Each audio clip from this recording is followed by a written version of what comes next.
Good evening friends, welcome to trust cars. మన ముందు ఉంది మన వర్ణ కార్ కస్టమర్ వచ్చారు, యూట్యూబ్ ద్వారా వచ్చారు, వెహికల్ తీసుకోవడానికి వచ్చారు. సార్ వెహికల్ అయిన ప్రైస్ మోడల్ వచ్చి 2008 మోడల్. ఎంత కట్టిర్రు, ఎంత ఫైనాన్స్ చేసిర్రు, చేసిరా చేయలేదా, డౌన్ పేమెంట్ ఎంత కట్టి కనుక్కుందాం. సార్ ఇంకా డౌన్ పేమెంట్ ఎంత కట్టారు సార్? 60,000. 60,000 కట్టారు. ఇంకా మిగతా ఎంతకి ఇచ్చారు? వెహికల్ ఎంతకి ఇచ్చారు? 1,60,000. 1,60,000. మన ₹1,00,000 60,000 కట్టి బండి ఇచ్చారా? అవును సార్, ₹1,00,000 ఫైనాన్స్ చేస్తాం. ₹1,00,000 ఫైనాన్స్. ఎట్లా ఎందులో చూసి వచ్చారు మీరు? ఏదైనా డిస్కౌంట్ ఇచ్చారా ఇవ్వలేదా? యూట్యూబ్లో జరుగుతుంది. ఎక్కడ మీరు ప్రాపర్ ఏడు ఉంటారు? చెంగిచ్చారు.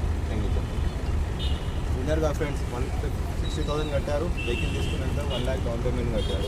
2008 మోడల్. ఫిట్నెస్ చేయించింది, 28 వరకు వ్యాలిడిటీ ఉన్నది. 160 కొన్నారు, 160,000 డౌన్ పేమెంట్ కట్టారు, 1 lakh ఫైనాన్స్ చేయించుకుంటారు. అండ్ వీళ్ళ ట్రస్ట్ కార్డ్స్ మన ప్రొపరేటర్ రోషన్ గా ఉన్నారు. తన నెంబర్ డిస్ప్లే